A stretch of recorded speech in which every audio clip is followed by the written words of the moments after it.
E aí, meu povo, tudo bem? Sejam bem-vindos aí à nossa aula de revisão para FIAP na turma de 1TDCPX, porque eu tenho várias turmas de 1TDCP, e para a aula de Hacker Mindset, tudo bem? Alguns de vocês aí já devem ter visto a aula presencial que eu dei, né, provavelmente de quinta-feira, né, já a turma de sexta-feira, provavelmente vocês não tiveram essa aula, porque a gente teve o Next, né? Então aqui a gente vai ter uma revisão do que foi falado no semestre e de tudo que vocês vão precisar para fazer a AGS, tá bom? Então vamos lá. O que de essencial que vocês vão precisar para fazer a AGS? Vão precisar saber de SQL Injection, enumeração de diretórios, Command Injection, steganografia com o Tool, password cracking e steganografia e o Wireshark.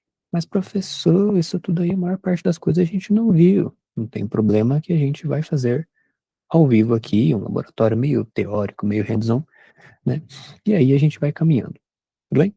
A primeira coisa, SQL Injection. O professor tem aqui um slide, um documento PDF, eu compartilhei com vocês lá no Teams. Se eu não compartilhei, manda mensagem para mim que eu compartilho, tá bom? Mas em suma, SQL Injection, ele é uma vulnerabilidade de segurança, tudo bem? Que basicamente ela permite que você injete carries SQL dentro de inputs do usuário, né? Para quem não lembra ou não sabe o que é um SQL Injection, ou o que é a linguagem SQL, né? SQL é a linguagem que permite o banco de dados interagir com a aplicação, certo? Então, toda vez que você faz login em um site, por exemplo, no Juice Shop aqui em cima, né? Aqui o Juice Shop é um laboratório que a gente vai usar, tá bom? Toda vez que você vai fazer login numa aplicação, por exemplo, você vai colocar leo.com e você coloca a senha 123, por exemplo, certo? Ele vai pegar essa informação e vai comunicar com o banco de dados através de SQL. E vai ser algo parecido com isso daqui, ó. Carry SQL asterisco from usuário, onde o nome do usuário é igual ao input do usuário e a senha do usuário é igual a também o input do usuário. Tudo bem? O que isso aqui faz? Ele vai falar, ó, seleciona todas as informações da tabela usuários, aonde o nome de usuário seria aqui Léo e a senha seria senha 123. Tá bom? Então, o banco de dados ele receberia isso daqui, ó. Selecione todas as informações da tabela usuários, aonde o nome do usuário é Leonardo e a senha é minha senha 123. Tudo bem? Qual que é o problema do SQL Injection? Né? Quando um desenvolvedor implementa essas consultas no banco de dados e ele não sanitiza o input do usuário, né? Então, por exemplo, eu não verifiquei se o que o usuário mandou é realmente um Leonardo apenas, ou se ele mandou um comando malicioso, ou se ele mandou um caractere que eu não estava esperando. Né? Se o desenvolvedor não fizer essa verificação, o usuário poderia simplesmente injetar ou manipular a lógica do SQL ao injetar caracteres especiais seguidos de literalmente carries, não é? O mais padrão que a gente tem, o mais comum, o mais simples de todos, é esse comandinho aqui, ó. Aspas simples, or, né? 1 igual a 1, traço. Né? O que é isso? Né? Se vocês forem aqui em cima, vocês vão ver que select asterisco from usuários, aonde o nome do usuário é igual a Leonardo. Tá vendo que Leonardo está entre aspas simples, não é? Quando o usuário colocar aspas simples aqui, deixa eu abrir um documento aqui no Notepad. Vamos exemplificar isso aqui para a gente ver melhor. Copia e cola. Perfeito. Aqui, deixa eu aumentar a letrinha para vocês verem. Aí. Aqui em cima, select asterisco from usuários, onde o nome do usuário é Leonardo e a senha é minha senha 123. Certo? Quando payload igual or 1 igual. Legal. Quando o usuário injeta, cadê minha seta? Achei. Quando o usuário injeta esse comando No input do usuário, a carry vai ficar assim, ó. A carry vai ficar Leonardo or 1 igual a 1, traço, traço. Ou seja, select asterisco from usuário, aonde o nome de usuário é Leonardo. Você vê que aqui ele fechou já a string, não é? Ele fechou o parâmetro ali dentro, né? Só que depois desse parâmetro, ele continua a carry, certo? Or 1 igual a 1. E esse traço traço é um comentário que ele fala, depois disso aqui, tudo é comentado, ou seja, o banco de dados desconsidera, certo? Então ficou select todas as informações da tabela usuários, aonde o nome de usuário é Leonardo, certo? E, né, desculpa, ou 1 é igual a 1. Em SQL, 1 é sempre 1 igual a 1 vai dar sempre verdadeiro, certo? Vai dar true. Né? E quando o banco de dados recebe um verdadeiro, geralmente ele retorna todos os itens da tabela, certo? E geralmente uma página de login, uma página de logout, alterar a senha, qualquer outra página desse tipo, provavelmente eles vão usar apenas o primeiro item da tabela, que geralmente é o administrador, certo? Então, um SQL injection são payloads maliciosos, certo? Que foram feitos para manipular o comportamento padrão de um formulário, de uma criação de conta, de uma transferência bancária. Ele vai manipular o comportamento padrão do banco de dados. Tudo bem? Se a gente vier aqui no Juice Shop, na página de login, se eu colocar leo@leo.com e a senha 1, 2, 3, ele vai falar, ó, seu usuário e senha estão errados. Legal. Mas se eu colocar aspas simples, or 1 igual a 1, traço, traço.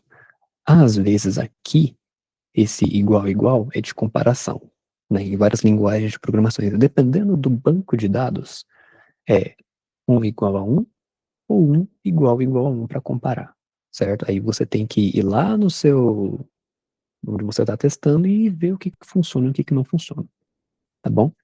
O que vai acontecer? Que ele vai falar, seleciona o usuário Léo, aonde a senha é igual a 1, 2, 3, beleza? Nesse caso, como eu coloquei o payload de SQL Injection, já falar, seleciona o usuário onde o nome é igual a leo@leo.com ou 1 igual a 1, ou verdadeiro, né? Ele vai falar, leo@leo.com não existe, mas deu verdadeiro a carry. Então eu vou retornar o primeiro item da tabela, que é o administrador, na maioria das vezes.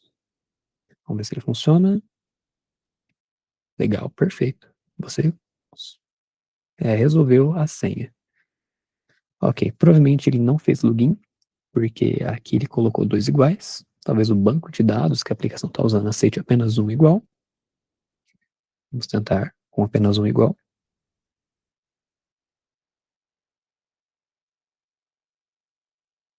Não sei se travou. Tentar de novo. Deu erro. Que erro que deu? Vamos ver. Tá. Shop, ele é uma aplicação pública. Por ele ser uma aplicação pública, é muito provável que a gente tenha quedas na aplicação. Tudo bem, vamos esperar ela voltar e aí a gente continua. Sim, ainda estou aqui. Fecha minha chamada. Ctrl R. Vamos esperar ele voltar. No caso aqui, o nosso intuito é fazer login como administrador, sem ter a senha do administrador. Vamos lá, aparentemente a página voltou. Pegando aqui em cima ainda. Tentar fazer login. Deu erro na aplicação. Tá bom. Vamos voltar. Esses erros que vocês estão vendo é comum, tá? Porque o Juice Shop, igual eu falei, ele é um laboratório aberto para todo mundo acessar, e todo mundo começa a acessar e fazer testes e jogar payloads ali. E aí, às vezes, ele cai. Vamos ver se ele voltou. Alguns segundinhos.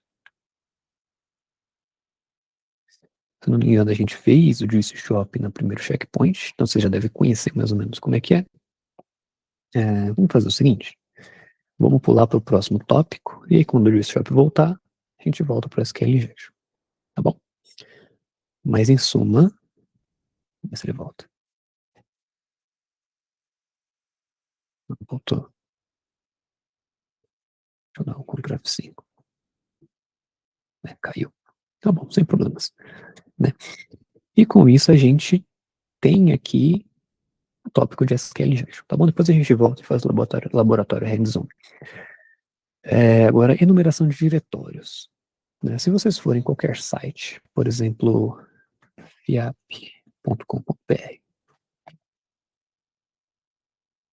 Carregou, menos mal. Legal. Aqui na FIAP, se vocês forem ver, na URL aqui em cima, ele tem o caminho, https://www.fiap.com.br. Beleza. E quando você clica, por exemplo, em graduação, ele coloca barra graduação. Dentro dessa barra graduação, é como se fosse uma pastinha dentro da aplicação, né, um diretório na aplicação, ele vai retornar para a gente todo um novo conteúdo, não é? Se eu voltar aqui na paginazinha da FIAP, eu posso em cada um deles, ó, FIAP barra MBA, um diretório MBA, eu posso voltar aqui e imersões e cursos, né, ó, barra shift, certo? Isso tudo são diretórios. E esses diretórios, muitas vezes a gente tem os diretórios padrões da página que eles configuraram ali para você ir navegando, né? As rotas e afins. E às vezes a gente também tem diretórios escondidos, diretórios e arquivos que a gente só consegue acessar fazendo uma enumeração ativa. Vamos ver se aqui tem robots.txt. Legal. Aqui, ó, por exemplo, fiap.com.br/robots.txt. Esse robots.txt é um arquivo que está presente ali no site da FIAP, mas eu não consigo acessar ele por um link, porque não tem link para esse arquivo. Nesse arquivo eu só consigo achar ele através de enumeração ativa ou se eu já souber que ele existe, né? E para quem não sabe, robots.txt é um arquivo que controla qual indexador online pode acessar a página, né? Então, por exemplo, aqui ele fala, o agente de usuário asterisco, ou seja, todos os agentes da internet, Google, Yahoo, Brave, DuckDuckGo, eles estão proibidos de acessar essas páginas, esses diretórios, e estão permitidos a escanear esse diretório aqui. Tudo bem? Então você vê, através de um acesso direto a um diretório, a gente descobriu informações. Mas aí você fala, professor, e fazer isso na mão, diretório por diretório, é muito lento, não é? É muito lento. Né? Você ficar, por exemplo, fiar.com.br e ficar procurando aqui na URL, se, por exemplo, admin existe. Então, ele achou. Admin, ele achou uma barra imprensa barra admin. Foi um redirecionamento para um artigo deles aqui. Legal. Se eu quiser colocar teste, por exemplo, olha, achou. Tipo lá, teste. Inclusive é um quadrado vermelho aqui na página, inclusive, vou abrir nova tela, inclusive é lá da Amazon, o Bucket S3 da Amazon com um arquivo aqui. Isso aqui pode até gerar outra vulnerabilidade para a gente, mas a gente não vai explorar não, tá bom? E aí a gente consegue descobrir informações do site, né? Pelo robots.txt a gente descobriu que é um WordPress, né? O WordPress ele tem vários e vários diretórios padrões ali dentro, né? Descobrimos o diretório teste, não é? E a gente pode ir testando na mão. Teste 1, teste 2, admin, login e afins, até encontrando páginas que existem e páginas que não. Né? Mas isso manualmente leva muito tempo. Né? É chato você ficar ali toda vez tentando parâmetros diferentes no diretório. Né? Por isso que nossos coleguinhas de cibersegurança criaram uma ferramenta muito boa, várias ferramentas inclusive, chamada DIRB. Opa, deixa eu colocar DIRB Help. Né? O que é o DIRB? O DIRB ele é uma ferramenta que vai pegar uma URL, www.fiap.com, e vai testar de forma automatizada vários diretórios diferentes. E vai retornar para a gente o diretório que existe e o diretório que não existe. Então, por exemplo, se eu colocar dirb, deixa eu aumentar a telinha aqui, dirb, https://www.fiap.com.br, ele vai falar, ó, tô testando vários diretórios diferentes aqui, ó, HTA, HTAccess, listing, né? Então ele vai testando, vai pegar uma lista de palavras que a gente encontra aqui nesse arquivo, common.txt /user /share /dirb wordlicious /common.txt. Ele vai pegar essa lista de palavras, né, e vai testar um por um, e vai ver o que que ele encontra, o que que ele não encontra, não é? E isso facilita muito a nossa vida, né? Enquanto, por exemplo, esse enumeração de diretórios está funcionando, né, a gente pode ir lá na página e fazer outras coisas. Então agiliza muito o trabalho de um pentester ou de um hacker mesmo. Tudo bem? Vou cancelar aqui, Ctrl C, vou voltar no GC Shop, vamos ver se ele voltou. O GC Shop está caindo ainda. Pro barra, se o barra aceita. O GC Shop está fora do ar ainda, vamos pegar outro site então. Vamos pegar o site, deixa eu pensar, Tesla. Pegar o site da Tesla, tesla.com. Vamos ver o que que a gente tem dentro da Tesla, né? O que diretórios a gente encontra. Ok, parece que deu algum erro. Vamos pegar tesla.com.br. Ando indo muito rápido, provavelmente a Tesla está bloqueando. Vamos testar outro site, vamos testar com Oi Security.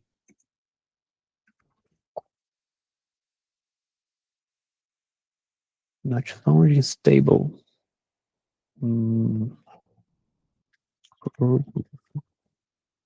Tá funcionando. Vamos tentar www. Deixa eu pensar em outro site. Kali.org. Carregou. Aí, legal. Rodamos o dirb, https://www.kali.org, e aqui ele encontrou pra gente, ó. Falou, ó, vários arquivos, esse diretório .bash history deu 403, .bashrc deu 403, né? O código HTTP 403 geralmente é proibido, né? Geralmente esses primeiros arquivos, eles são por padrão, dependendo do firewall de aplicação web, por padrão ele é proibido, né? Independente se ele existe ou não, ele é proibido, né? Vamos deixar ele rodando aqui um pouquinho, né? E quando ele acha uma URL, um diretório que existe, por exemplo, vamos supor, deixa eu ver aqui na FIAP de novo. Quero mostrar para vocês algo que funciona. Robots.txt.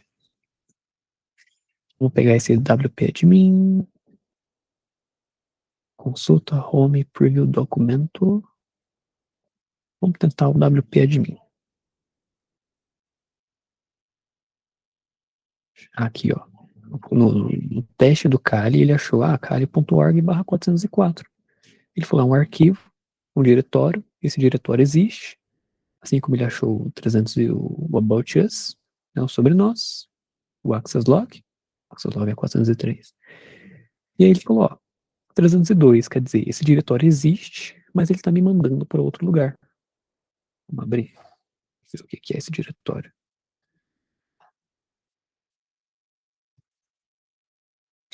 Então, o About Us, eu coloco sem o barra, ele vai e coloca o barrinho. Então ele faz um de redirecionamento para esse diretório. E aí, a gente, através do dirb, encontramos o diretório do site do Kali que fala quem são os desenvolvedores do Kali. Olha que legal. Inclusive o Kali Net Hunter é bem bacana, pessoal. Se quiserem testar um dia aí.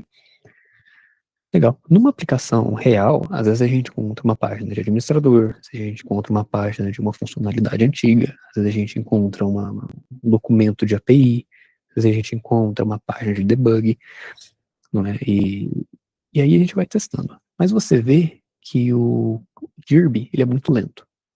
Então, ele faz um de cada vez, pega a resposta, retorna.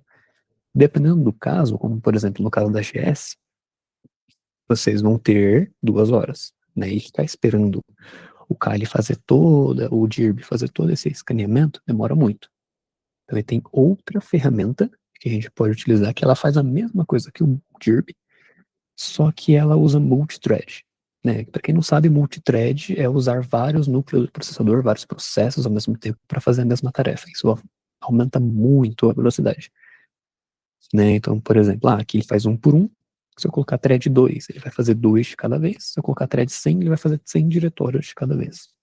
Né? E uma das ferramentas que a gente usa para fazer essa enumeração em multithread é o ffuf. Fuzz Faster U, certo? O ffuf. Tudo bem? Como é que funciona o ffuf? O ffuf, você vem, você coloca, só deixa eu ver se é traço para traço U, ffuf, traço U de URL, https://www.kali.org, e aqui a gente coloca fuzz, né? Fuzz é a keyword do ffuf para ele saber aonde que ele vai fazer essa enumeração, esse brute force de diretórios, não é? Espaço, traço W de word list, barra user, barra share, barra dirb, barra word lists ou é dirb? Dirb, word lists, calma. Certo? Aqui a gente está falando ffuf, escaneia para mim com traço a URL kali.org, né? E faz o fuzzing, né? Faz a enumeração depois do barra e usa o word lists kama.txt do dirb. Tudo bem? Dá um escaneamento e olha, ele fez isso muito mais rápido. Tá vendo?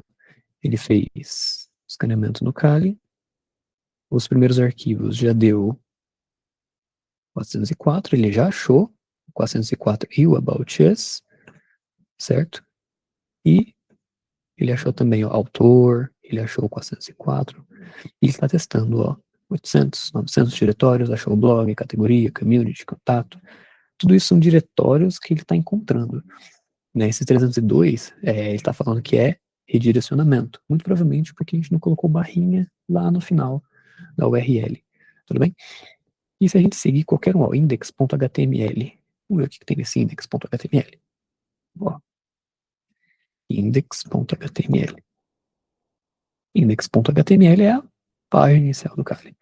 Não é? Então ele vai encontrando esses diretórios de forma automática para a gente. Se você apertar Enter, ele faz um pausa, né? Só apertar Enter de novo que ele volta. E aí, com isso, você consegue encontrar diretórios que estão escondidos, né, dentro da aplicação, que por pura navegação você normalmente não conseguiria, né, encontrar. Ele até achou o robots.txt aqui, ó. Certo? Então você está vendo em 1 minuto, que do ladinho em 1 minuto e 25 segundos, ele escaneou mais de 3.000 diretórios. Tudo bem? Olha, achou o sitemap.xml, achou plugins, tudo redirecionamento. Tools, tá vendo? Então, com essas ferramentas, você consegue comprar diretórios escondidos dentro de uma aplicação web. Tudo bem? Vamos voltar aqui. Esse shop voltou? Esse shop voltou. Voltando para o SQL Injection, tá? A gente falou de SQL Injection. Expliquei agora para vocês o que é enumeração de diretórios e agora a gente vai fazer o SQL Injection na mão. Bom, antes que o laboratório caia de novo. Juice Shop, a gente faz login, leo@leo.com, certo? Se a gente colocar or 1 igual a 1 traço, lembrando dessa explicação aqui, que quando eu coloco or 1 igual a 1, ele vai ignorar a senha do usuário e vai retornar verdadeiro, mesmo o meu usuário existindo ou não, né? E quando ele dá verdadeiro, no SQL, ele retorna o primeiro item da tabela. Geralmente em aplicações web, tá bom? Posso colocar qualquer senha, blá blá blá. E aí, Tcharam! Ele retornou para a página principal. Né? Mas, professor, e daí? Daí que agora, se você vier aqui em contas, você vê que você está logado usuário administrador. Aí, ó, admin@edshop.s-sh.op. Nós não temos a senha do administrador e muito menos o e-mail dele. A gente não tinha. A gente colocou leo@leo.com or 1 igual a 1. Nós executamos uma injeção de SQL que manipulou o comportamento padrão do site e fez a gente logar no usuário administrador sem ter a senha dele. E nem os nomes de usuário, pelo visto. Tudo bem? Legal. Command Injection a gente vai deixar para depois. Mas Command Injection é basicamente a mesma coisa que o SQL Injection, certo? Porém, em vez dele injetar SQL, ele vai injetar comandos no sistema operacional. Bom, a gente vai ver isso daqui a pouquinho. Vamos falar do ExifTool, certo? ExifTool, Password Cracking e Steganografia. Vamos entrar nesses 3 tópicos agora. Começando pelo ExifTool. Bom, aqui, deixa eu cancelar. Já até terminou. Deixa eu cancelar. Na máquina do professor, a gente tem uma pastinha de artefatos, certo? E aqui a gente tem artefato.jpg, behindsun.png, objetos.pcap, secretsprotected.pdf e sun.png. Bom, qual que é o objetivo do ExifTool? ExifTool, quem não sabe, é uma ferramenta. Ele não tem traço, acho que é traço. Não, não tem. Deixa eu ver se eu colocar um man. Também não tem. Tá bom. Vou colocar só ExifTool. Bacana. O ExifTool é uma ferramenta que te permite capturar os metadados de um arquivo, seja ele PDF, imagem, TOCX, arquivo de planilha. Ele te permite trazer os metadados. Né? O que são metadados? São informações que são agregadas no arquivo, como, por exemplo, o nome do autor, aonde esse arquivo foi criado, a data, se ele tem algum comentário e afins. E o ExifTool te permite tanto coletar essa informação de um arquivo, como também sobrescrever essa informação. Tá bom? Nessa aula a gente vai ver só como é que a gente pega uma informação de um arquivo. Tá bom? Como é que a gente pega os metadados desse arquivo. Joia?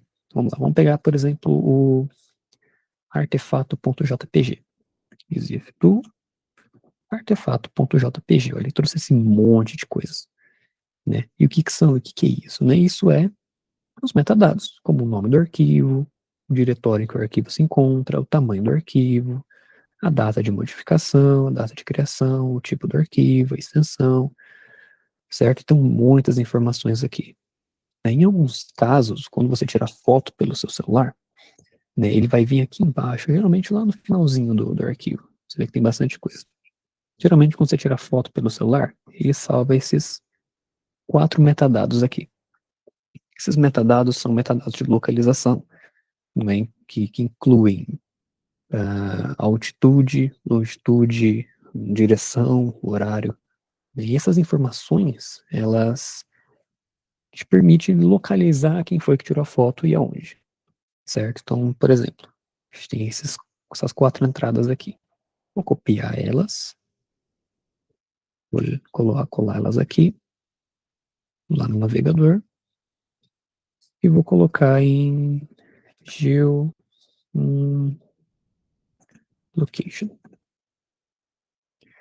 Aqui. Geolocation, vamos ver se esse é o site. Não sou um robô. Ele vai pegar pelo meu IP. Não é isso que eu quero. IP Geolocalization. Vamos pesquisar por coordenadas geográficas.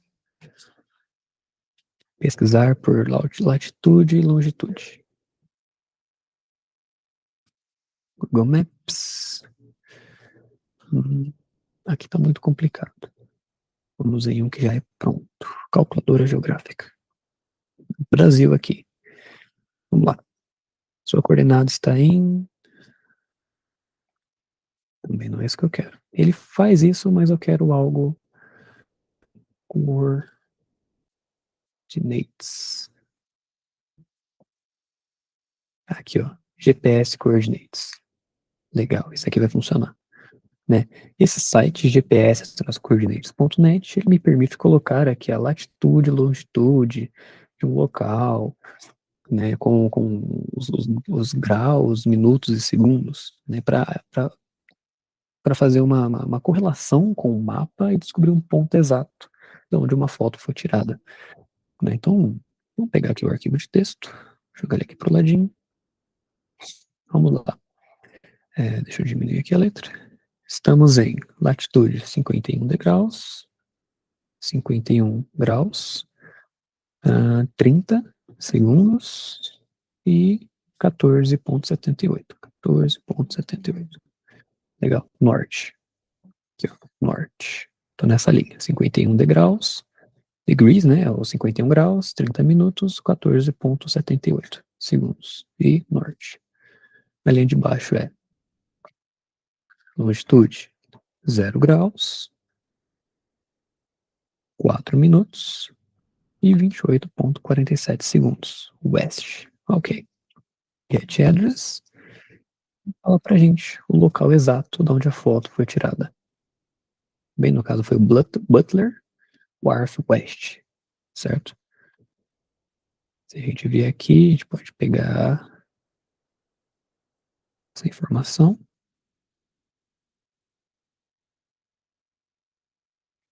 Quero ver no Maps.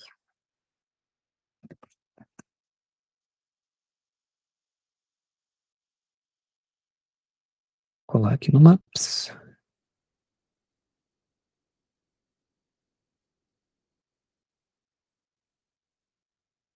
Legal. Vamos lá por satélite. Não, satélite ficou ruim. É aqui, ó. Esse carinha aqui. Butler Wharf Pier. Butler Wharf West.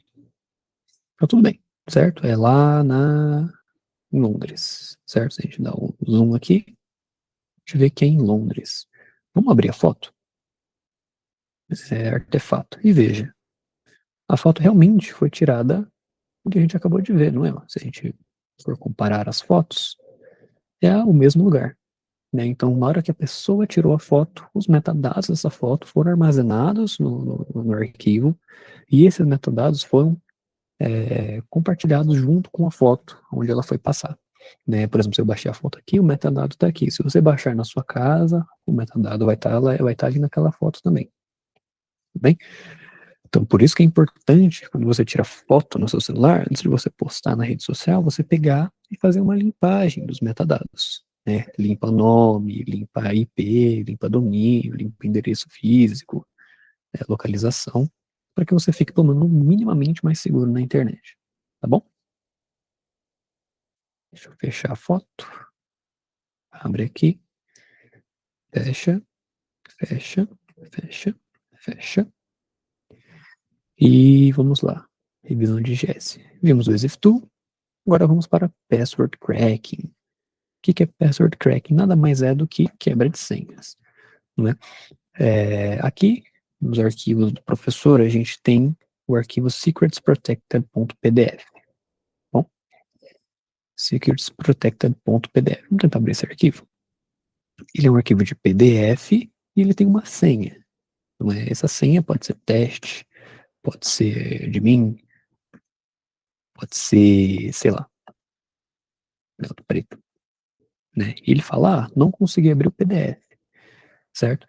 E você vê que ele nem deixa a gente tentar várias vezes a senha, não é? E o que que acontece? Dentro desse arquivo, ele tem uma senha. Ele tem um algoritmo que vai transformar a senha que a gente coloca em hash e vai comparar com a hash que tem dentro do arquivo. Então, dentro desse arquivo aqui, se a gente dá um cat secrets.pdf, dentro desse monte de letrinhas aqui que a gente está vendo, tem uma senha, uma hash de uma senha, certo? E aí, o que a gente pode fazer? A gente pode tentar primeiro extrair a hash desse arquivo, a gente vai extrair a hash, e aí a gente vai craquear, deixa eu escrever certo, a hash, e aí a gente vai abrir o arquivo com a senha que a gente descobrir. Tudo bem? Como é que a gente faz esse primeiro passo de extrair a hash? A gente pode usar a ferramenta. Como se trata de um PDF, né, ele tem um padrão de hash que ele usa. A gente tem a ferramenta que vem padrão no Kali, que é a PDF to John, né, PDF 2 John. Né, o John, para quem não sabe, é uma ferramenta extremamente conhecida de brute force de senhas, de hashes, né, é uma ferramenta que automatiza a quebra de senhas para gente, né. E o John, ele trabalha com hashes, né, você coloca uma hash para dentro dele. Por exemplo, se eu pegar MD5, echo Leo, MD5 Sun. Ele vai pegar a palavra Leo e vai transformar em hash, hash MD5. Você tem MD5, SHA-256, você tem vários tipos de hash, bcrypt e afins, não é? E o John, ele vai pegar a hash, ele vai pegar uma lista de palavras e vai transformar, por exemplo, eu tenho essa hash, vou pegar a palavra admin, pegou admin, transformou em hash. A hash bateu com a hash original? Não, então essa não é a senha. Pegou a senha Léo, criou a senha Léo e comparou. Essa hash bate com a hash original? Sim, por quê? Porque a mesma palavra passou pela mesma função de hashing e gerou o mesmo resultado. Então ele sabe que essa é a senha correta. É assim que ferramentas como o John funcionam. Tudo bem? Então, vamos extrair a hash do arquivo PDF. PDF do John. Eu vou colocar secretprotected.pdf. E é isso. Ele retornou a hash do arquivo, né? A hash que protege o PDF. Essa hash é a senha do PDF que passou por uma função de hashing e salvou dentro do arquivo. Lembrando que hash, encoding e criptografia são coisas totalmente diferentes, tá bom? O hashing, você pega uma string, passa na função de hash e ele gera esse texto aqui, todo embaralhado. E esse texto ele não é reversível, eu não consigo aplicar uma função para reverter ele. Apesar dele ser baseado em cálculos matemáticos, são cálculos muito complexos que para conseguir achar a resposta correta levaria muito tempo, tá bom? Já o encoding eu pego um texto, por exemplo, base 64. Eu pego um texto e passo numa função de encoding que transforma esse texto numa saída. Essa saída vai ser sempre a mesma, tudo bem? E essa saída, ela é reversível. Por exemplo, se eu der echo base 64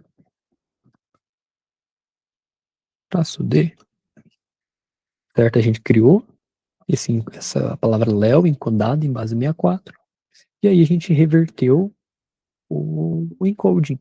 Porque o encoding, diferente do hash, ele é reversível. O hash é irreversível, encoding é reversível, tudo bem? Geralmente o encoding é usado para facilitar a transferência de informações, certo? E o hashing geralmente é feito para confirmar a integridade de um arquivo ou para proteger arquivos, tudo bem? E a criptografia, ela é feita com chaves públicas, chaves privadas, é um pouco mais complexo, ela é reversível e não ao mesmo tempo, né? E a gente já viu isso em aula, tudo bem? No caso, está usando o PDF do John e extraindo a hash do arquivo PDF, tudo bem? Hash não é reversível, tudo bem? E aí a gente vai, PDF do John, secretsprotected.pdf, coloca o sinal de maior, né, que é um caractere especial do Linux, e vai falar para o Linux, salva toda a saída desse comando, no caso esse comando aqui, salva toda a saída desse comando dentro de um arquivo hash.txt. Você vai executar e não acontece nada. Por quê? Diferente de quando a gente executou aqui em cima, em vez de ele printar na tela para a gente, ele só salvou dentro de um arquivo. Tudo bem? E aí, se a gente tem um cat hash.txt, tá lá a nossa hash salva no arquivo. Tudo bem? A gente tem um arquivinho novo aqui, hash.txt. Legal.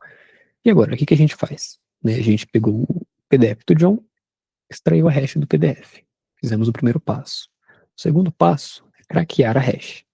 Para craquear a hash, a gente vai usar a ferramenta John.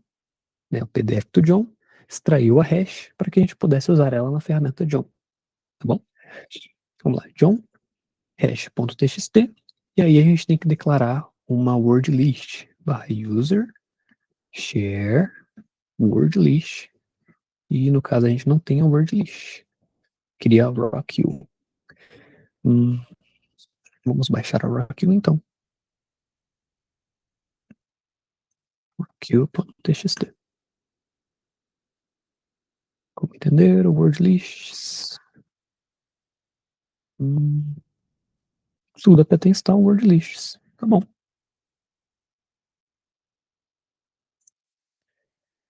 Vamos lá, 54 megabits de arquivos. Tudo bem. Esperar ele baixar os word lists. 2 minutinhos. O vídeo ficar muito longo, eu vou cortar e depois eu volto. Show, ele terminou de baixar aqui o arquivo de word lists. Só deixa eu ver se o cat by tc, user share word lists Rockio tá aqui, tá? Porém tá em gzip. Vamos dar cd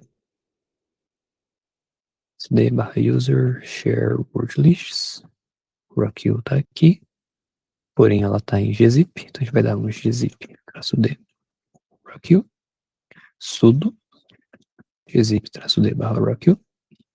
E agora a gente tem o arquivo rockio.txt. A rockio.txt ele é um arquivo, uma word list com uma senha por linha.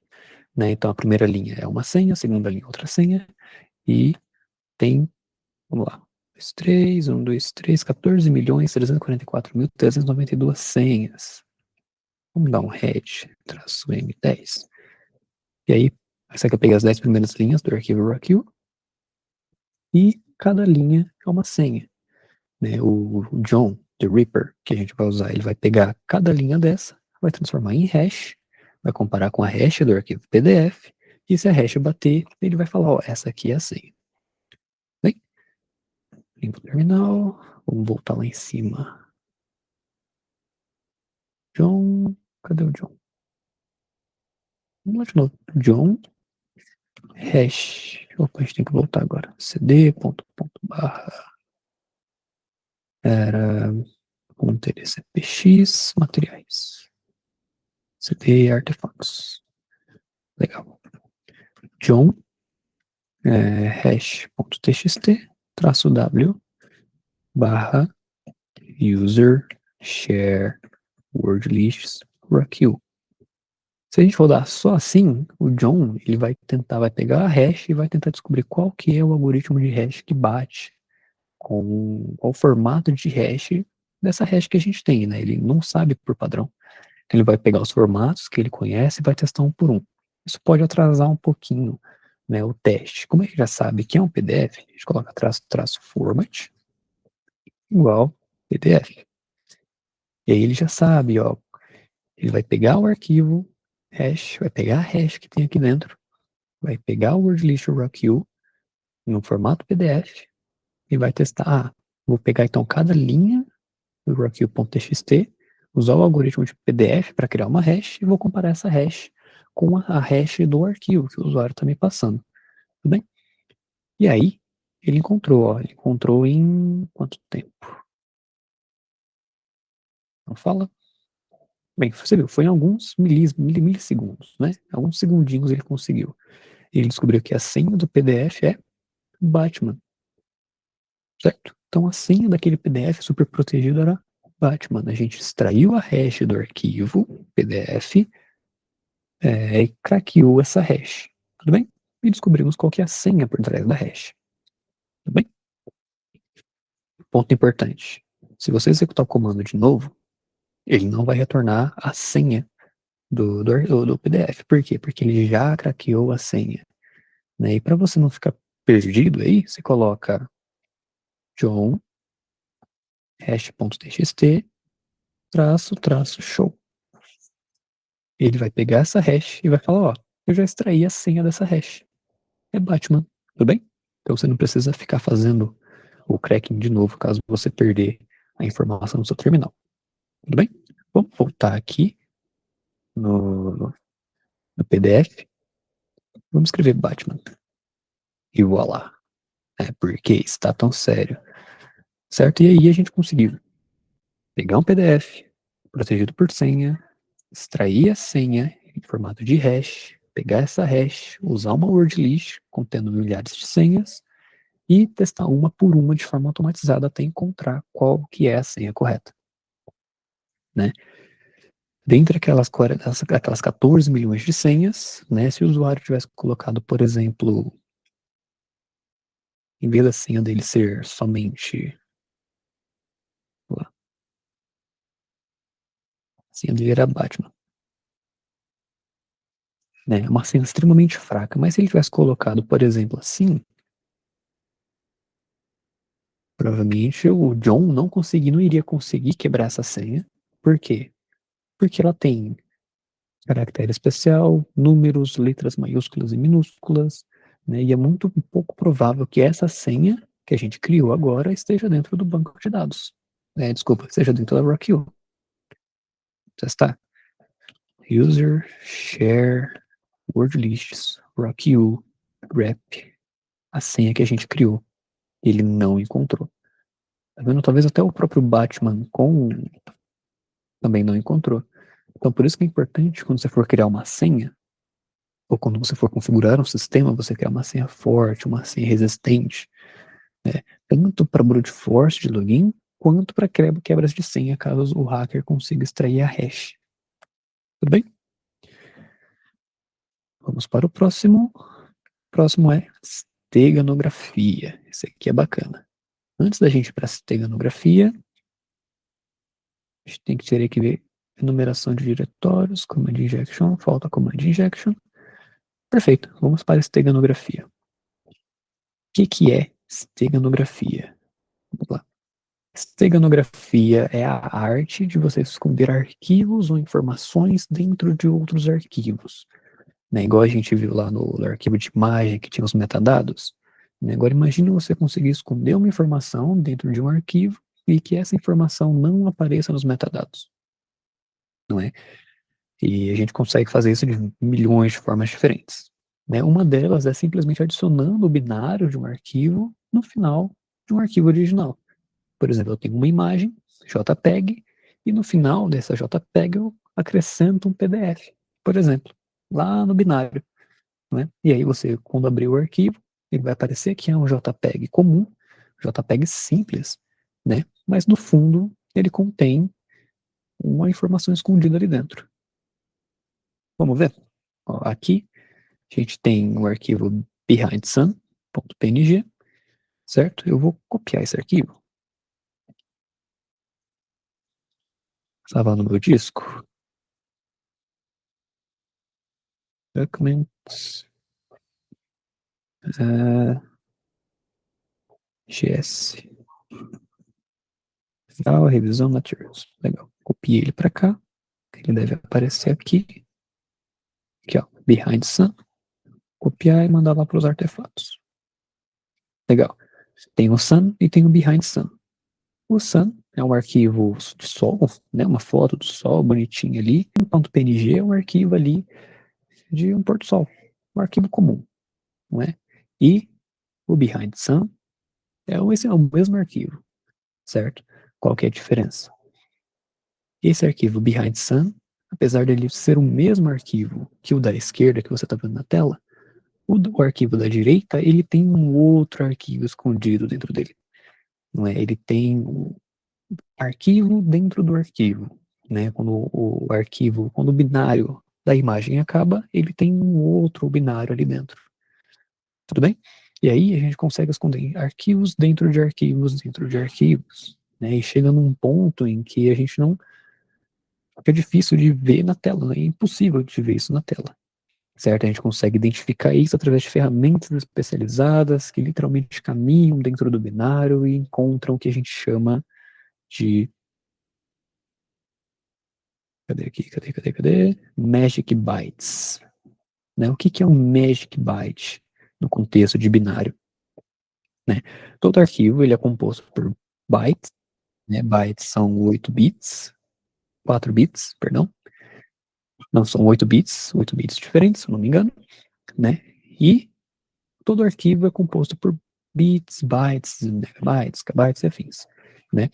E cada tipo de arquivo, por exemplo, um JPEG, ele sempre começa com os bytes FF, D8, vou aumentar aqui, FF, D8, FF. Como se fosse uma identificação do tipo do arquivo, né, que o próprio Linux utiliza para identificar qual que é o tipo do arquivo sem ter que olhar para a extensão dele, né. Outro exemplo, arquivos zip, quando você compacta um arquivo, o Magic Byte dele é 54B0304. Então, toda vez que você for ler o binário de um arquivo e você vê que ele começa com esses bytes, você sabe que ele se trata de um arquivo zip, tudo bem? E a ferramenta que a gente vai utilizar, ela se chama Beanwalk. Literalmente vai caminhar pelo binário, vai caminhar pelos bytes, né? E quando ela faz isso, ela literalmente procura por esses magic bytes, né? Então, por exemplo, eu tenho um arquivo JPEG. Aí ele foi caminhando pelo arquivo JPEG, pelos bytes ali, e achou esses bytes em sequência. Ele vai falar, opa, eu acho que aqui terminou o arquivo de imagem e começou o arquivo de zip. E ele vai começar a continuar lendo. Encontrei outra imagem, encontrei 8FFD8FF, provavelmente é o outro arquivo de imagem. E ele vai continuar caminhando. Tudo bem? O Beanwalk, ele é uma ferramenta que vem padrão no Linux. Desculpa, ele vem padrão no Kali Linux, em outras distribuições de segurança, né? Mas se você estiver usando um Ubuntu, um Debian, talvez você tenha que baixar ele. Tudo bem? Talvez, né, para você extrair o. Desculpa, para você poder usar o Beanwalk, você tem que dar o comando sudo apt update, sudo apt install Beanwalk. Tudo bem? Geralmente esse Beanwalk já vem por padrão nos repositórios Linux, ele só não vem instalado. Tudo bem? No Kali Linux ele já vem instalado e pronto para utilizar. E o Beanwalk, ele não só caminha pelos binários, né, pelos bytes, ele também te permite extrair os arquivos que ele encontrar. Bem, então, às vezes, você vai precisar ter um zip, o tar, Sasquatch e outras ferramentas de extração de arquivos. Tudo bem? E aqui, ó, nesse arquivinho, o professor vai compartilhar com vocês, né, e vai literalmente mostrar para vocês como é que funciona o Beanwalk na prática. Tudo bem? Ele tem uns comandinhos que a gente faz, por exemplo, -E, é de extract, a gente vai ver isso na prática, e você vai falar para o Beanwalk literalmente extrair os arquivos que ele encontrar. Né? Aí vamos supor que você encontrou um arquivo de imagem, você tem um arquivo de imagem, dentro desse arquivo de imagem tem outro arquivo de imagem, e dentro desse outro arquivo de imagem tem um arquivo de zip, né, um arquivo .zip. Para você extrair isso de forma recursiva, você coloca -M maiúsculo. Tudo bem? Se você colocar -M maiúsculo e minúsculo, você vai falar para o Beanwalk, extrai para mim todos os arquivos que você encontrar e faça isso no modo matrioska, que é aquela bonequinha russa. Então ele vai pegar um arquivo, vai tirar a capa dele, vai falar, tem um arquivo aqui dentro. Vai tirar a capa desse arquivo e vai falar, tem outro arquivo aqui dentro. E ele vai fazendo isso até onde ele consegue. Tudo bem? Vamos fazer isso na prática? Vamos lá. Clear. Aqui a gente tem o Behind Sun. Vamos rodar o Beanwalk Behind Sun. Se você rodar ele sem nenhum parâmetro, -E, -M, ele só vai listar os arquivos que ele encontrar ali dentro. Tudo bem? Então veja. Dentro do Behind Sun, ele encontrou os offsets que a gente chama. Arquivo de imagem original, um arquivo zlib. Geralmente esse zlib, ele é um thumbnail, ele é alguma informação que foi passada ali junto, tudo bem? Nem sempre é um arquivo de fato, ele é a compressão padrão do arquivo de imagem, tudo bem? Ele pode acabar vindo junto com a imagem. Ele encontrou outra imagem dentro do arquivo de imagem original e encontrou um arquivo de PDF dentro dos bytes desse arquivo. Tudo bem? Vamos tentar extrair? Traço E. Se você rodar traço E, ele vai tentar extrair os arquivos. Você vê.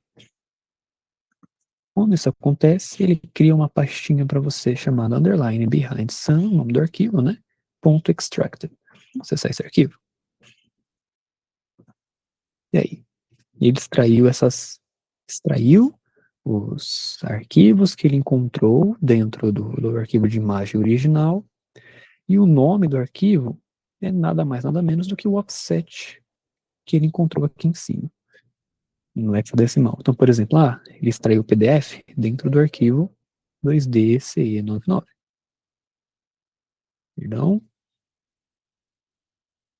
Aparentemente ele não conseguiu extrair o PDF. Vamos dar um file. Ele não conseguiu extrair o Zlib, o PDF. Tudo bem.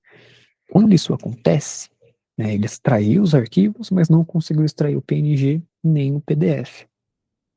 Tudo bem. Vamos dar um cd ponto ponto, rm-rf behind sun, walk, behind sun. Legal, encontrou os arquivos. Às vezes a gente tem que colocar um parâmetro traço dd, que é um delimitador. Esse delimitador, você vai falar para ele, extrai para mim os arquivos que têm a extensão .pdf, ou os arquivos que tem na descrição aqui, png ou zlib, tudo bem? Se você colocar asterisco, ele é um regex, né? A gente pode ver regex depois numa outra videoaula ou no próximo ano, né? Mas o regex, o asterisco vai falar, traz para mim o arquivo que tem as descrições que tem qualquer coisa, certo? Talvez ele não consiga, esse é o comportamento padrão dele. Se você colocar .pdf, ele vai falar, Beanwalk, extrai para mim todos os arquivos que tem ponto em PDF na descrição, no formato do arquivo que você conhece. Na hora que você executar, ele vai tentar, vamos ver, cd, behind sun, e agora ele trouxe um arquivo a mais, vamos ver, a mesma coisa. Vamos cd, ponto, rf, behind sun, Ctrl L, vamos tentar de novo, só que agora com PDF minúsculo. S, colocar file, behind sun barra asterisco, também não funcionou. Às vezes você tem que ir testando, ver ponto .pdf, PDF asterisco, asterisco, ponto .pdf, até ele conseguir extrair o arquivo que você quer, tudo bem? Ctrl L, subir aqui em cima, vamos colocar só PDF, bem grandão, PDF. Extrair os dois de novo, realmente não funcionou. Vamos tentar então, ponto asterisco. Vou falar para ele, extrai todos os formatos de arquivo que você conhece de dentro desse binário que você está analisando. Agora foi, Agora ele retornou, PNG, PNG, PDF. Ele criou a pastinha underline behind sun. Vamos acessar essa pastinha. Ctrl L para ficar melhor de ver. Agora sim, file asterisco. Agora sim, ele literalmente extraiu os arquivos. Lembra, 2D, CE99? Ele extraiu e salvou com o nome do offset que ele encontrou. Aqui em cima, mudamos o comando, ele achou o hexadecimal 0x2dc99, que é onde começa o arquivo PDF, e ele salvou o arquivo com esse mesmo nome, na pastinha underline behind sun.png.extract. Vamos nomear esse arquivo 2D para openme.pdf. Legal. Temos ali o openme.pdf. Vamos dar um file. Realmente é um arquivo de PDF. Perfeito. Vamos tentar abrir esse PDF. Vou copiar ele. OpenMe. Amount, C, users, documents, GS. Artifacts. Legal. Copiei ele para o meu Windows. E aqui a gente tem um OpenMe. Tá vendo? OpenMe. E esse OpenMe é um PDF com senha, que é o mesmo arquivo que a gente tinha, né, quebrado a senha. Né? Então, o PDF que a gente quebrou a senha também estava escondido dentro daquele arquivo chamado Behind Sun. Tudo bem? Com isso, a gente conseguiu. Vamos lá. A gente pegou um arquivo de imagem normal, Behind Sun. A gente descobriu que dentro dele tinha alguns arquivos escondidos ali dentro. Vamos até pegar o outro arquivo. File asterisco. Vamos pegar esse segundo arquivo de imagem. MV para image.png. Vamos copiar ele para a nossa pastinha.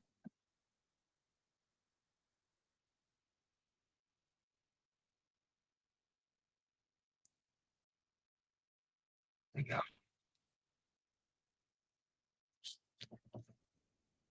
Aqui é o image.png.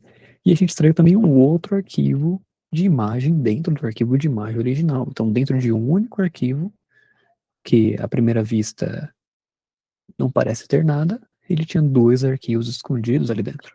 Tudo bem?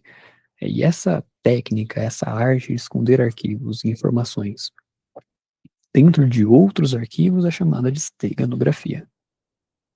Tudo bem? Então, sempre que você pegar um arquivo de imagem, um arquivo de PDF, né, rode o Binwalk, rode o ExifTool e vê o que ele traz para você ali. Tudo bem? Voltando para o nosso arquivo de revisão, vimos a steganografia e falta ver o que Wireshark. Vamos abrir aqui o Wireshark. Wireshark, Kali Linux. Né, dentro também das pastinhas de artefatos que o professor vai compartilhar com vocês, tem o arquivo objetos.pcap. Tá bom? Vamos abrir esse arquivo lá no Wireshark, abrir o arquivo, objetos.pcap. Legal. Objetos.pcap é um arquivo de captura de pacotes que tem 483. Cadê o número? Quero ver o número. Tem 483 pacotes que foram capturados. Existem pacotes de captura com muito mais pacotes, né? Com 3.000 pacotes, 5.000 pacotes. Né? Como vocês fizeram a checkpoint 3, foi o Wireshark, eu acho que vocês vão pegar bem esse conteúdo. É bem tranquilinho. Bom, lembrando, o Wireshark a gente captura, é uma ferramenta de captura de pacotes ou para análise de capturas previamente feitas, não é? E aqui ele organiza por número do pacote, o tempo que o pacote foi capturado desde quando começou a captura, source é a origem, o IP de origem, né, que gerou a requisição, destination é o IP de destino da requisição, protocolo, se ele é TCP, HTTP, IPv4, UDP, SSH e afins. Tá bom? Length é o tamanho do pacote, né, com todo o conteúdo que foi transmitido nele. E o info são informações de flags, informações de portas, né? Por exemplo, aqui. O primeiro pacote que foi capturado, IP 10.1.1.101, enviou para o 10.1.1.1 um pacote TCP e que se originou da porta 3177, né, do IP 10.1.1.101, para a porta 80 do servidor 10.1.1.1. Tudo bem? E esse pacote foi um pacote TCP? Sim. Lembra lá do three-way handshake? O cliente mandou sim, embaixo o servidor respondeu sim, EC, e o servidor, o cliente, né, respondeu EC. Foi o three-way handshake, né, com uma confirmação de comunicação de pacotes. Né, e logo em seguida, o cliente mandou um GET, né, um GET para o servidor. Tudo bem? Vamos lá. Aqui, a gente tem duas formas de ver a informação de dentro de um pacote. Cliquei aqui no pacote 4, get/http/1.1, e aqui a gente pode ver os bytes que foram transmitidos, porque HTTP, lembrando, HTTP é um protocolo web não criptografado, né? Se fosse HTTPS, que é o protocolo HTTP com criptografia, eu não conseguiria ler isso daqui, tudo bem? E aqui ele traz para mim os bytes que foram transmitidos, né? Uma forma meio difícil de ler. E no canto esquerdo, ele trouxe as stacks, desde a camada de aplicação até a camada de enlace. Né? Inclusive, Hypertext Transfer Protocol, HTTP. Bem? Ou seja, a camada de aplicação, e a gente consegue ver o que exatamente o cliente requisitou no servidor. Foi um GET no barra, né, no diretório raiz da aplicação web, e ele requisitou através de um Mozilla, provavelmente um navegador de computador, Windows, certo? E ele requisitou o barra.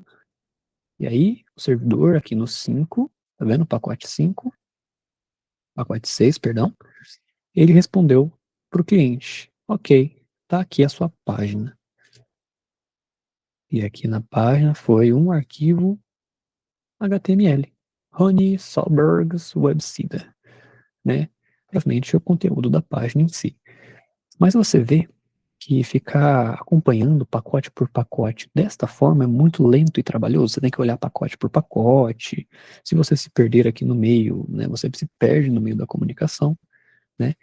E pensando nisso, o Wireshark ele tem uma função que nos permite acompanhar pacotes transmitidos dentro de uma comunicação específica, né? Como se eu pegasse esse primeiro HTTP e eu fizesse todo um mapeamento. O que o seu cliente mandou, o que o servidor respondeu, o que o cliente mandou de novo, o que o servidor respondeu.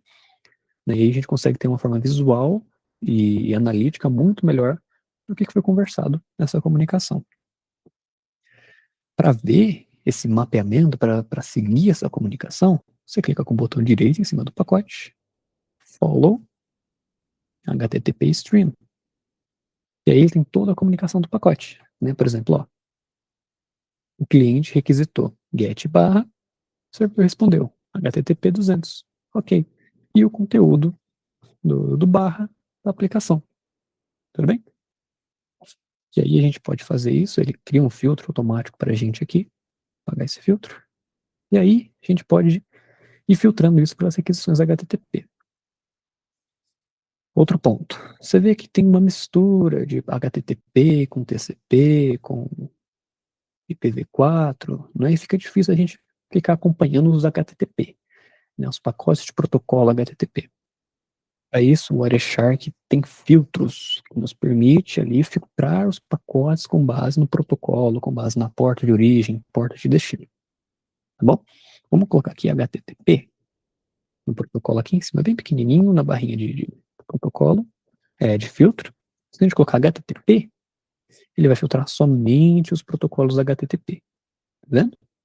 Antes tinha, vamos lá, antes tinha TCP, HTTP, IPv4 e um monte de coisa.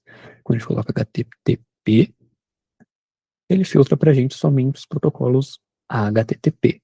E você vê que diminuiu muito o número de pacotes para a gente analisar.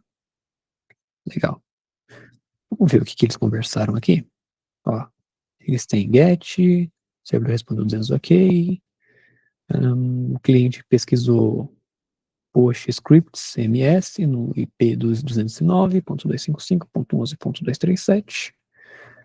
O servidor respondeu que deu erro aqui na comunicação, o pacote não foi entregue. O cliente pesquisou get websidian index.html no servidor 10.1.1.1. O servidor respondeu com 200 OK, um arquivo de texto HTML com conteúdo da página, e por aí a gente vai. Tá vendo? Legal.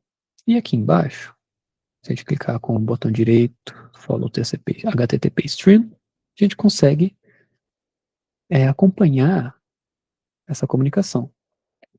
Tem uma língua que a gente não consegue ler, tá vendo? Não sei que língua que é essa. E ele trouxe o conteúdo da página. Olha, com vários links, inclusive, ó, index.html, Silverwood e afins, incluindo esse center, img, src, barra image, sydney.jpg. Legal? E vamos lá. Vou pegar mais um pacotinho aqui. HTTP. Vamos ver que aqui, no pacote 48, ele deu um get, WebZidian Images bg2.jpg. Vamos ver o que mais ele capturou. Ó, outro arquivo dagbock.html, um outro JPEG, tudo bem? O servidor respondendo. E o protocolo, o Wireshark, ele não permite só que a gente identifique arquivos que foram trocados durante essa comunicação. A gente consegue extrair os arquivos desse pacote, né? Porque a gente capturou todo o binário desse arquivo. Então, se a gente clicar aqui, CJPEG, ó, tem o JPG File Interface Protocol, e a gente tem todo o conteúdo do JPEG, ou seja, a gente literalmente capturou a imagem junto com os pacotes.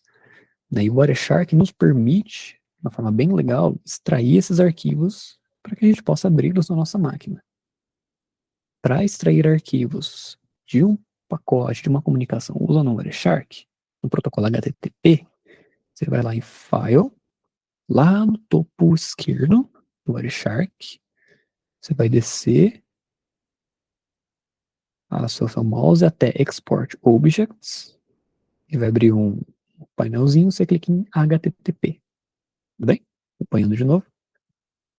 Lá em File, topo superior esquerdo, desce até Export Objects, HTTP. Ele vai abrir uma telinha para você com todos os arquivos que foram transmitidos durante essa captura de pacotes que foi feita. Tudo bem? E, inclusive, se você clicar em cima de um deles, ele vai trazer para você qual pacote que foi transmitido essa informação. Bom, se a gente quiser, aqui em cima tem, não consigo dar zoom, tem text filter, você consegue filtrar por conteúdo do texto, por exemplo, no JPG.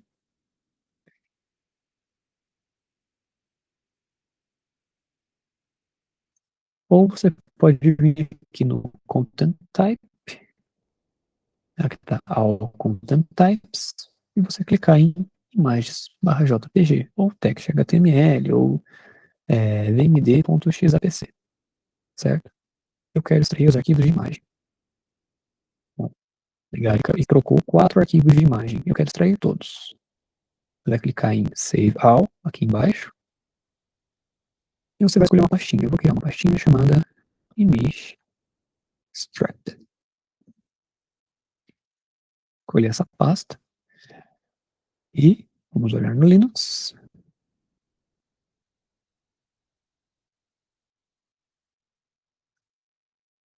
Legal. Aqui eles os arquivos. Para tudo.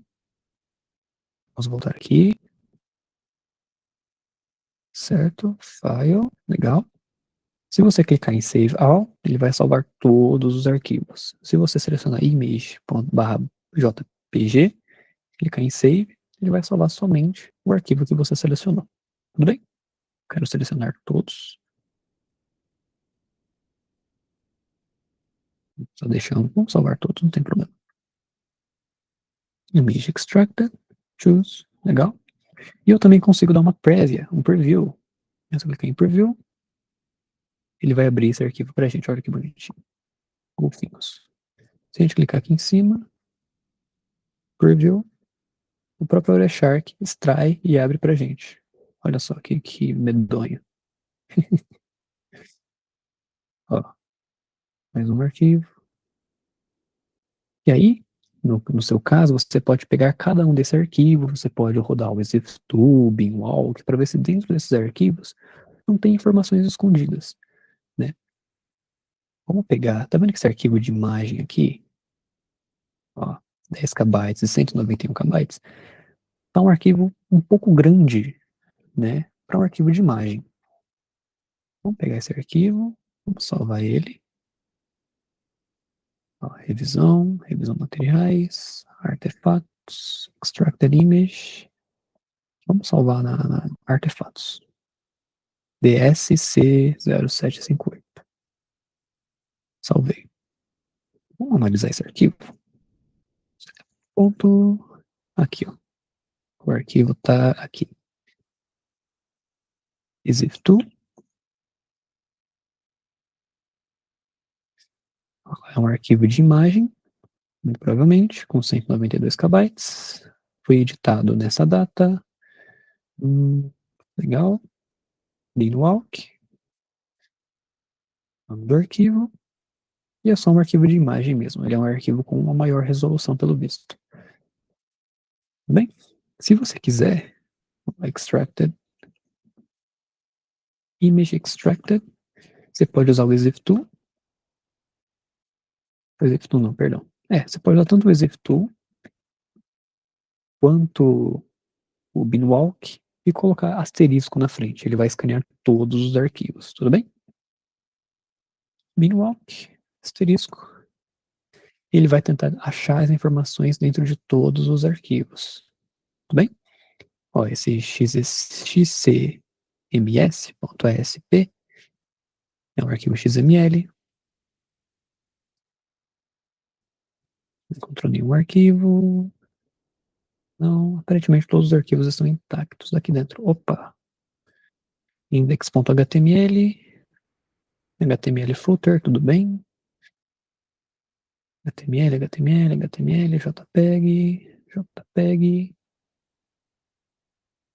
Legal, aparentemente nenhum desses arquivos de imagem tem conteúdos escondidos neles, né? Mas a gente pode abrir esse XCMS.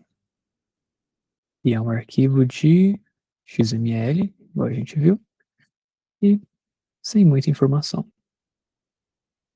É importante que quando você estiver fazendo uma prova, quando você estiver fazendo uma análise, você sempre pensar em todos os pontos que um atacante pode pensar, né, quando ele for analisar um arquivo, quando ele for ver uma captura de pacotes, quando ele for ver uma aplicação web, tudo bem? E por último, o Command Injection.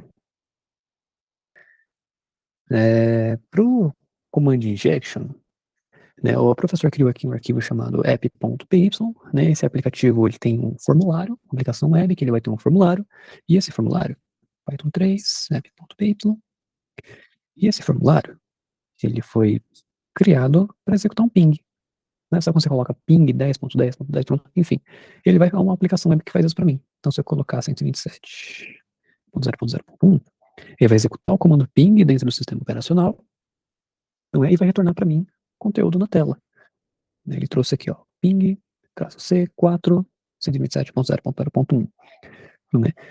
O que acontece? Algumas aplicações, principalmente as aplicações legado, né, aquelas aplicações antigas que não atualizaram, não é? Ela vem com parâmetros que não foram tão bem sanitizados, igual SQL Injection. Né? Porém, nesse caso, em vez de executar queries SQL dentro do banco de dados, a gente executa comandos dentro do sistema operacional. Né? Então, vamos voltar aqui. Imagina que o comando vai rodar ping-c4, né, 127.0.0.1. Agora imagine que no Linux, vamos voltar no Linux, deixa eu abrir aqui, Kali Linux. No Kali, se eu der um ls, ele lista os diretórios. Se eu der ls, ponto e vírgula, who am I? Ele vai listar os diretórios e rodar o outro comando who am I falando quem eu sou. Então, um caractere especial do Linux é o ponto e vírgula. É um caractere que concatena comandos, né, de forma independente. Então, ls roda no processo, terminou o comando, who am I roda. Não é? No caso, estamos rodando ping 127.0.0.1, ping-c4, certo? Ele vai executar 4 pacotes CMP. Legal. Se eu colocar ponto e vírgula who am I, ele vai executar os 4 pacotes CMP, trazer o resultado para mim, e depois ele executa o comando who am I. Tudo bem? O que acontece? Numa aplicação, se o input do usuário, que é esse aqui, não for bem sanitizado, o usuário pode injetar comandos dentro do sistema operacional, certo? Então, por exemplo, aqui a gente tem um formulário, que a gente viu que ele faz um ping, né? Ele faz 4 pacotes CMP, espera a resposta, né? Porém, se eu colocar um ponto e vírgula, talvez eu consiga injetar na frente outros comandos, como o whoami, por exemplo. E olha só, a aplicação rodou ping, C4, 127.0.0.1, ponto e vírgula, whoami. E aqui a saída foi os pings que ele executou e, na última linha, o resultado do comando whoami. Tudo bem? Então, por exemplo, aqui estamos injetando comandos do sistema operacional. Vamos lá. no nosso Kali, certo? Kali, clear. Estamos aqui na pasta /home /Kali, só tem um diretório, um tdcpx revisão GS. Se aqui, no formulário vulnerável, eu colocar, por exemplo, touch gato.txt, o sistema operacional vai executar o ping, no fim vai executar os 4 pacotes SMP e vai rodar o comando touch gato.txt. Para quem não sabe, o comando touch é um comando que te permite criar arquivos sem nenhum conteúdo dentro, ele só cria um arquivo. Se a gente voltar no Kali, vamos ver, por algum motivo ele não criou porque estamos dentro de uma outra pasta, cd, revisão, aqui ó, command injection, e ele criou gato.txt dentro da pasta da onde está rodando o arquivo no servidor. Tudo bem? Se a gente, vamos lá, volta aqui no, no input vulnerável, né, no formulário vulnerável, se a gente colocar pwd, que é um comando Linux para listar um diretório que nós estamos agora, ele vai falar, estamos no /home, /kali, um tdcpx, revisão, material, command injection, que foi no mesmo local onde o arquivo foi criado. Tudo bem? Uma vez que você tem, por exemplo, deixa eu criar aqui nano flag.txt, e dentro dessa flag eu vou colocar fiap rce aula rce. Aula rce. Legal, um arquivo que está dentro do diretório do aplicativo, tudo bem? É um arquivo que eu criei agora, certo?